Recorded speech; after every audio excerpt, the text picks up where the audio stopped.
Halo Bapak Ibu sekalian dan saudara-saudari yang dikasihi dan mengasihi Tuhan Yesus Kristus, semoga semua dalam keadaan baik dan sehat. Dan pada renungan hari ini kita akan merenungkan satu bagian dari firman Tuhan dengan tema lakukan semuanya dengan sepenuh hati. Nah, kita akan baca dari Kolose 3 ayat 22 sampai 23. Saya bacakan untuk kita semua. Kolose 3 ayat 22 sampai 23 berbunyi demikian. Hai hamba-hamba, taatilah Tuhanmu yang di dunia ini dalam segala hal. Jangan hanya di hadapan mereka saja untuk menyenangkan mereka, melainkan dengan tulus hati karena takut akan Tuhan. Apapun juga yang kamu perbuat, perbuatlah dengan segenap hatimu seperti untuk Tuhan dan bukan untuk manusia.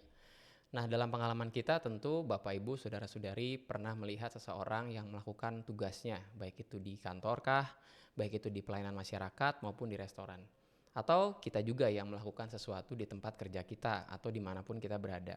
Tentu Bapak Ibu dan Saudara-saudari bisa membedakan orang yang pakai hati dan orang yang tidak. Itu terlihat dari hasil kerjanya, cara dia melayani kita, cara dia berinteraksi dengan teman kerjanya, cara dia berinteraksi dengan orang di sekitarnya. Jadi selama ini kan kita bisa melihat kalau orang yang kerjanya asal, kalau orang yang kerjanya tidak sepenuh hati, maka ya kita bilang, oh kerjanya pakai hati dong. Itu kan istilah yang sering kita gunakan. Nah, di ayat yang kita baca tadi, di situ dituliskan dengan jelas bahwa kita harus bekerja seolah-olah seperti untuk Tuhan. Sehingga dasar dari kita bekerja itu bukan hanya sekedar menyenangkan tuan kita atau menyenangkan bos kita atau menyenangkan orang yang punya semacam kewajiban untuk memberikan kita upah, tapi karena takut akan Tuhan.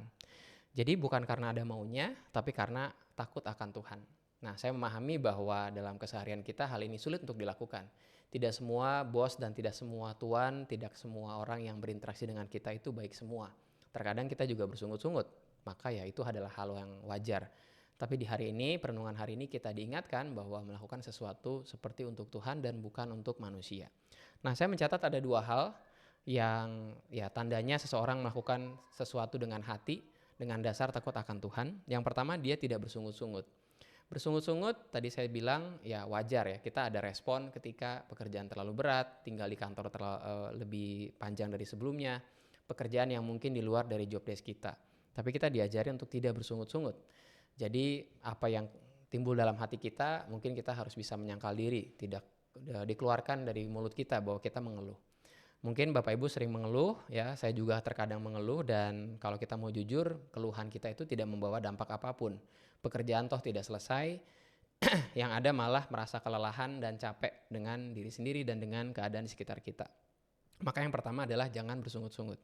Yang kedua adalah lakukan melebihi yang diminta. Di salah satu bagian dari firman Tuhan dikatakan kalau seseorang memaksa kita berjalan 1 mil, maka kita harus berjalan bersama dia 2 mil. Itu yang disebut dengan excellence. Dan kalau Bapak Ibu melihat banyak sekali perusahaan atau restoran yang menekankan tentang excellence atau pelayanan prima ya.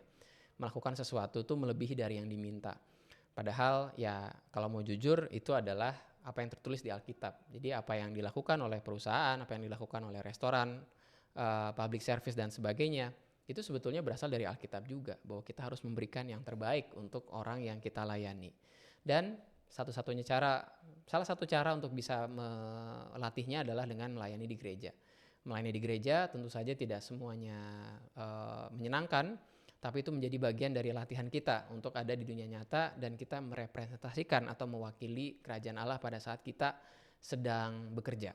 Nah, oleh karena itu kiranya kita dapat bekerja dengan sepenuh hati. Apalagi di sini dituliskan ada upah yang dari Tuhan, ya, karena katanya kan